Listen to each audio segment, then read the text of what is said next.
Sungguh jumlah bulan yang ditetapkan oleh Allah Subhanahu wa taala di dalam kitabnya sejak mula penciptaan langit dan bumi berjumlah 12 bulan dalam setahun. Di antara 12 bulan itu ada 4 yang ditetapkan oleh Allah sebagai bulan haram. Bulan haram adalah bulan-bulan tertentu yang dijelaskan oleh Nabi SAW dari jumlah 4 bulan tadi.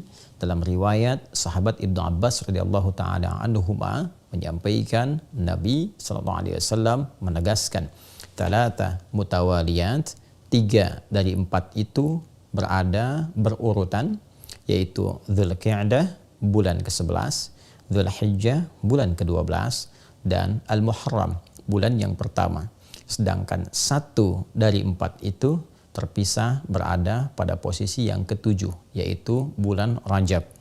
Rajab Mudhar ma baina Jumadah wa Sya'ban.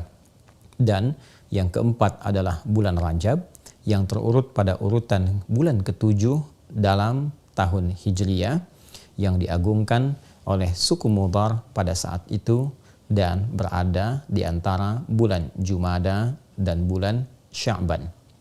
Saudara-saudariku, Rajab secara bahasa berarti sesuatu yang diagungkan, bermakna ta'zim, karena pada masa itu orang-orang jahiliyah pun, khususnya suku Mudhar yang menjaga keagungan di bulan Rajab ini, menjadikan penghormatan terhadap bulan ini begitu istimewa karena memang mengetahui turunan-turunan sejarah kemuliaan dari bulan ini yang termasuk dalam 4 bulan mulia ditegaskan dalam Al-Quran dengan nama Haram.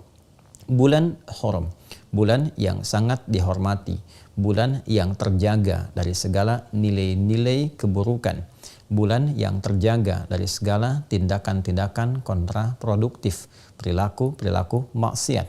Bahkan untuk menjaga kemuliaan bulan ini pun, sejahiliyah-jahiliyahnya umat di masa lalu, mereka tetap menghormati bulan ini dengan mengadakan perdamaian di antara suku-suku yang bertikai.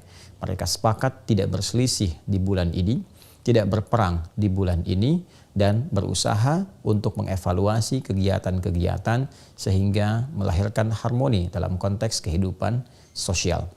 Karena itu, Allah Subhanahu wa taala memberikan keutamaan-keutamaan yang ditegaskan dalam Al-Quran, juga dijelaskan oleh Nabi SAW dalam tatanan-tatanan hadis beliau. Fala tazlimu fihinna anfusakum. Maka bila telah masuk di bulan-bulan mulia itu, Allah menegaskan pesan yang kuat kepada kita, jangan sampai kita berbuat zalim di bulan-bulan itu. Pemaknaan ini diterangkan oleh sahabat mulia Ibnu Abbas radhiyallahu taala anhuma, seakan memberikan kesan kepada kita menurut beliau sang penafsir Al-Quran yang dikukuhkan oleh Nabi SAW bergelar Turjumanil Quran. Beliau menegaskan di bulan itu adalah bulan tempat berlatih kita menunaikan amalan-amalan mulia, menjauhi perbuatan-perbuatan yang kontraproduktif, yang dengan penegasan ayat ini memberi kesan orang yang meningkatkan ibadah, mengukir perbuatan mulia, maka akan dilipat gandakan pahalanya. Seperti halnya orang yang sengaja berbuat maksiat, maka berlipat pula dosa untuknya, karena ayat Al-Quran tegas mengatakan dalam bentuk larangan, fala tazlimu fihinna anfusakum. Jangan sekali-kali kalian berbuat zalim pada diri kalian di bulan-bulan yang dimaksudkan. Untuk itu, para ulama menghimpun petunjuk-petunjuk dari Rasulullah SAW terkait dengan keutamaan bulan mulia ini, khususnya Rajab yang kini tengah kita berada di permulaannya. Di antara kemuliaan yang dimaksudkan, banyak iringan-iringan amal soleh yang mungkin kita bisa kerjakan. Karena ayatnya, hadisnya tidak merinci apa saja yang bisa dikerjakan, ini memberikan petunjuk yang umum untuk dilakukan. Maka para ulama memperkenankan kita untuk memperbanyak amal soleh, baik berupa ibadah ritual, tingkatkan sholatnya, dari mulai fardu, tingkatkan dengan tambah amalan sholat sunnahnya, sunnah yang melekat, yang mengiringi setiap sholat fardu dengan rawatib itu, pagi kah, siang kah, malam kah, atau juga ada duhanya, ada kemudian tahajudnya, kita bisa berlatih untuk meningkatkan ibadah di waktu-waktu yang spesial ini, sehingga dengan itu berpeluang mendapatkan lipatan pahala. Pun demikian, kita mencoba juga meningkatkan amalan lewat harta misalnya. Ada jalan melalui harta dengan bersedekah, dengan infak, atau dengan pengetahuan, share pengetahuan. Sekarang era media sosial, Anda membuat status, share tentang isi hadis yang bermanfaat, ayat-ayat yang memotivasi, dan itu melahirkan pahala yang berlipat di bulan ini. Pada saat yang sama, kita mencoba untuk meninggalkan perbuatan-perbuatan yang dilarang, yang kontraproduktif, yang disebut dengan maksiat itu. Mari sejak saat ini berusaha untuk menanggalkan perbuatan-perbuatan negatif dari pikiran kita, dari pandangan kita, dari pendengaran, dari lisan sampai ke ujung kaki. Maka bulan ini adalah bulan yang sangat spesial dan momentum terbaik untuk meninggalkan perbuatan-perbuatan terlarang. Hoax, hal-hal yang buruk, perselisihan hendaknya disudahi, ditinggalkan, berubah menjadi lebih baik. Dan ini hikmahnya adalah latihan awal sebelum kita memasuki puncak peribadatannya, yaitu di bulan Ramadan nanti. Rajab adalah pembukanya, Sya'ban adalah penguatnya, dan Ramadan adalah hakikat perjuangan kita yang telah disiapkan sejak munculnya bulan Rajab dan berlatih kita di dalamnya. Di bulan haram ini boleh juga kita menggabungkan satu amalan yang sekiranya menghimpun seluruh kemuliaan tadi bisa dilakukan. Di antara caranya adalah seperti yang diisyaratkan Nabi SAW, yaitu dengan meningkatkan puasa di bulan Hurum, Dzulqa'dah, Dzulhijjah, Al-Muharram. Kita belum sampai ke bulan itu, namun kita sekarang berada di bulan Rajab.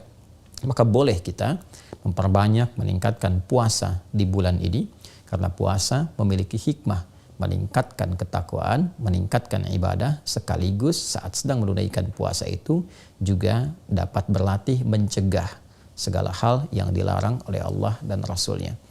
Boleh silahkan meningkatkan puasa di waktu-waktu bulan mulia ini, kemudian juga malamnya tingkatkan tahajud, tingkatkan permohonan pada Allah Subhanahu wa Ta'ala.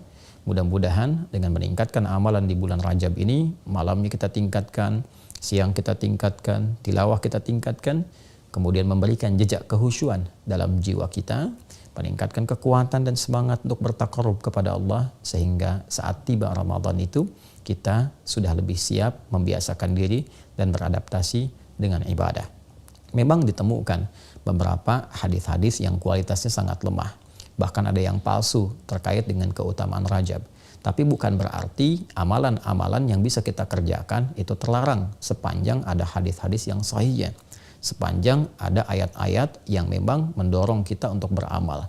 Karena itu bukan berarti karena ada hadis-hadis yang bermasalah malamnya kita tidak sholat. Silahkan bangkit, tunaikan tahajud, malam ini istimewa, Rajab dilipat gandakan pahala. Silahkan siangnya puasa karena ada hadis-hadis terkait dengan keutamaan puasa di bulan Hurum. Anda silahkan tingkatkan. Seninnya, Selasanya, atau Senin Kamisnya, atau puasa Daudnya, atau bahkan Senin puasa, Selasa puasa, Rabu puasa, Kamis puasa, Jumat istirahat, boleh, tidak ada masalah. Niatkan puasa di bulan Hurum, spesifiknya untuk di bulan Rajab, dan mudah-mudahan Allah Subhanahu wa Ta'ala memberikan segala janji yang telah ditegaskan dan menjauhkan kita dari segala perbuatan maksiat. Saudara-saudariku, di bulan ini pula ada keutamaan-keutamaan yang tercatat di dalam sejarah dan menginspirasi kita semua untuk belajar. Di antara sekian banyak momentum yang terjadi, yang paling populer dalam satu riwayat, sekalipun ada perbedaan-perbedaan riwayat yang paling populer di bulan ini terjadi peristiwa Isra dan Mi'raj. Di bulan ini pula terdapat kemenangan Nabi SAW dalam perang Tabuk. Di bulan ini pula dibebaskan Masjidil Aqsa di bawah pimpinan Salahuddin Al-Ayyubi. Dan banyak momentum-momentum lain yang memberikan kesan kepada kita bahwa Rajab adalah bulan untuk berlatih, bulan untuk mendapatkan kemenangan yang hakiki, dan yang lebih penting lagi sebagai bulan pengantar pada kehusyuan dan kesiapan menerima anugerah terbesar dari Allah Subhanahu wa Ta'ala yang akan dibuka kelak pada gerbang pintu Ramadan. Semoga Allah Subhanahu wa Ta'ala memberkahi kita di bulan Rajab ini, memberikan kekuatan untuk beramal, memberikan pengantar kepada bulan Sya'ban, dan memberikan kebahagiaan dengan menyampaikan kita kepada bulan Ramadan yang akan datang menjelang dalam hitungan waktu yang bisa kita titi dari saat ini sesuai dengan ajal yang telah Allah tetapkan. Semoga kita dikuatkan, semoga diridhai, diberkahi, dirahmati, dan dimuliakan oleh Allah Subhanahu wa taala. Allahumma taqabbal minna innaka antas samiul alim wa tub alaina innaka antat tawwabur rahim. Barik lana fi hadha asy-syahr ya arhamar rahimin wa ballighna fi ramadan ya rabbal alamin kama tuhibbu wa tarda. Wa sallallahu ala sayyidina Muhammad wa ala alihi wa sahbihi ajma'in. Wa akhiru da'wana subhanakallahumma wa bihamdika asyhadu an la ilaha illa anta nastaghfiruka wa natubu ilaik. Walhamdulillahi rabbil alamin. Wassalamualaikum warahmatullahi wabarakatuh.